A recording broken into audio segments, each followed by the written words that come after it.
दोस्तों, हमारे YouTube channel scary universe में आप सभी का स्वागत है। हम आज आपको एक अनोखी रहस्यमय कहानी के बारे में बताने वाले हैं। ये कहानी शुरू होती है एक शहर में स्थित रोहित नाम के लड़के से, जो कॉलेज में पढ़ता था। हाल ही में वो शहर में शिफ्ट हुआ था, तो उसको आसपास के इलाके के बारे में ज़्यादा जानकारी नहीं थी।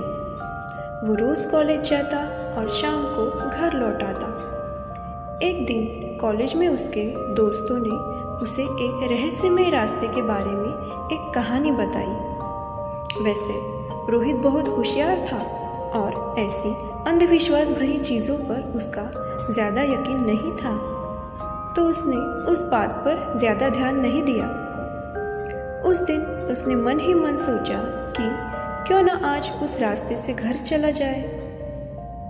जैसे ही कॉलेज छूटा तो रोहित अपनी बाइक से उस रहस्यमय रास्ते से घर की ओर निकल पड़ा। वैसे उस रास्ते पे ज़्यादा ट्रैफिक न होने के कारण वह रास्ता एकदम सुनसान था। रोहित टहलते हुए बाइक पे सवार होकर मस्त मौसम के मज़े लेते हुए बाइक से चला जा रहा था कि अचानक उसके सामने रास्ते के किनारे दूर से उसे कोई लड़की खड़ी दिखाई दी। उसने मन ही मन कहा, चलो काफ़ी देर बाद आखिरकार एक इंसान तो दिखा। जैसे ही बाइक उस लड़की के नज़दीक पहुंची तो उस लड़की ने लिफ्ट के लिए अपना हाथ उठाया। रोहित ने फौरन अपनी बाइक रोक दी और उस लड़की से पूछा कि कहाँ जाना है। उसने कहा कि पास ही के गांव में जाना है। वो लड़की बाइक पर बैठी और दोनों साथ में निकल पड़े। अजनबी होने के कारण दोनों ने शुरुआत में आपस में कोई बातचीत नहीं की। फिर लड़की ने रोहित से पूछा कि आप कहाँ से हो, तो रोहित ने कहा कि मैं पास ही शहर में रहता हूँ और कॉलेज से घर जा रहा हूँ। लड़की ने कहा, मैं भी रोज़ शाम को मेरा काम खत्म करके इसी रास्ते से घर की ओर निकलती हूँ और मेरा नाम निशा है। थोड़ी बहुत बातचीत के बाद निशा का घर आ गया। रोहित ने उसे वहाँ छोड़ा और देखा कि उस जगह पर एक पुराना टूटा मकान है, जिसके आसपास कोई दूसरा मकान भी नहीं था। वो देखकर रोहित ने कहा कि बाकी लोग नज़र नहीं आ रहे। तो निशा ने कहा कि सब काम पर गए होंगे। फिर निशा ने रोहित की ओर देखा और एक प्यारी सी स्माइल करके अपने घर की तरफ चली गई। फिर रोहित भी अपने घर की ओर निकल पड़ा। उसके अगले दिन रोहित फिर से कॉलेज छोड़ने के बाद उसी रास्ते से चल पड़ा और थोड़ा आगे उसे वही लड़की फिर से दिखाई दी। फिर रोज़ रोज़ उनकी मुलाकात हर शाम को होने लगी। फिर जान पहचान बढ़ी और अब रोहित निशा से मन ही मन प्यार करने लगा था। एक दिन रात में खाना खाने के बाद रोहित ने निशा से मिलने का सोचा। फिर रोहित रात के 9 बजे बाइक निकाल के गांव की ओर बढ़ा। जैसे ही रोहित गांव की तरफ पहुंचा तो उसने देखा कि चारों ओर घना अंधेरा है और जहां निशा रहती थी उस टूटे मकान में तो लाइट भी नहीं थी। जैसे ही वह मुड़कर बाइक के पास जाने लगा कि अचानक उसे पीछे से निशा ने आवाज़ लगाई। फिर रोहित ने मुड़कर देखा और निशा को देखकर खुश हुआ। थोड़ी देर बातचीत के बाद रोहित घर की ओर निकल पड़ा। उस दिन रोहित को घर देर से पहुंचने पर बहुत डांट पड़ी। उसके अगले ही दिन रोहित ने निशा को बता दिया कि एग्ज़ाम्स की वजह से अब वो उसे ज़्यादा समय नहीं दे पाएगा। रोहित निशा को काफ़ी मिस कर रहा था, पर एग्ज़ाम होने की वजह से उसने पढ़ाई पर ज़्यादा ध्यान देने का सोचा। एक रात रोहित पढ़ाई खत्म करके अपने रूम में सोने चला गया। उसी रात निशा उसके कमरे में अचानक से आई और रोहित को उसने धीरे से आवाज़ लगाई। रोहित घबरा कर उठ गया और उसने सोचा, कमरे में यह कौन चोर आया। फिर उसने निशा को देखा और चौंक गया। उसने पूछा, तुम अंदर कैसे आई?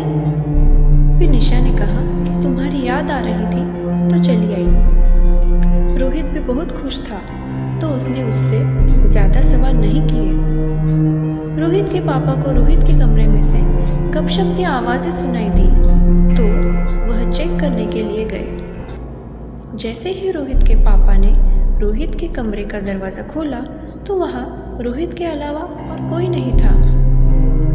रोहित के पापा ने रोहित से पूछा कि इतनी देर रात में किससे बातें कर रहे थे, तो रोहित ने अपने पापा को सारी सच्चाई बताई। फिर वह दोनों अगले दिन उस जगह गए जहाँ पर निशा रहती थी। वह जिस टूटे मकान में रहती वो भी काफ़ी दिनों से वीरान पड़ा था और ऐसा लग रहा था कि काफ़ी सालों से वहाँ कोई आता जाता नहीं होगा। वह इलाका एक जंगल की तरह था। रोहित के पापा को थोड़ा शक हो गया कि कुछ तो अजीब है। फिर उस रात रोहित को बुखार आया। उस रात 12 बजे फिर वही लड़की रोहित के कमरे में आई और रोहित नींद की हालत में उसके साथ चला गया। सोने से पहले रोहित के पापा रोहित को देखने के लिए उसके कमरे की तरफ गए और उन्होंने देखा कि रोहित अपने कमरे में नहीं है। जब घर के आजू बाजू देखने पर भी रोहित नहीं मिला तब रोहित के पापा ने घबरा कर गाड़ी निकाली और उसी जगह चले गए जहाँ पर रोहित उन्हें लेके गया था। वहाँ पहुँचने पर रोहित के पापा ने रोहित को बहुत आवाज़ें लगाई पर रोहित कहीं नहीं दिखा। काफ़ी अंधेरा होने के कारण उन्हें रास्ते का पता भी ठीक से नहीं चल रहा था और साथ ही साथ जंगली कुत्तों की गुर्राने की आवाज़ें भी सुनाई दे रही थी। रोहित के पापा ने धीरे धीरे हिम्मत करके आगे बढ़ने की कोशिश की तो उन्होंने देखा कि रोहित पहाड़ी के किनारे किसी से बातें कर रहा है और नीचे खाई है। फिर रोहित अचानक खड़ा हो गया और अपने पैर खाई की तरफ बढ़ाने लगा। रोहित के पापा ने रोहित को बहुत आवाज़ें लगाई पर उसने उस पर ध्यान नहीं दिया। फिर रोहित के पापा भागते हुए उसके पास गए और उसे 2-4 थप्पड़ जड़ के होश में लाने की कोशिश की। जैसे ही रोहित को होश आया तो फिर उसे समझ आया कि वो कहाँ है और उसके साथ ये सब क्या हो रहा है। रोहित अब समझ गया कि निशा एक इंसान नहीं बल्कि आत्मा है जो वीरानों में घूमती है और लोगों को बहकाती है। उस दिन के बाद रोहित को अपने दोस्तों से सुनाई गई कहानी पर यकीन हुआ।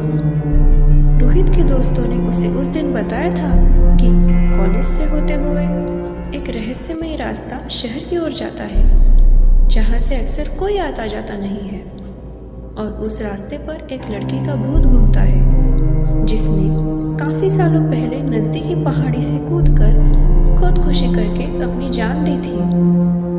उसके बाद यह सिलसिला चलता रहा और वहाँ से कोई भी गुजरता उसे वह परेशान करती। उसी दौरान कई लोगों ने वहाँ के नज़दीकी पहाड़ी से कूदकर अपनी जान गंवाई थी। उस दिन के बाद रोहित को वह लड़की कभी भी नजर नहीं आई और रोहित कभी भी उस रास्ते से नहीं गुजरा।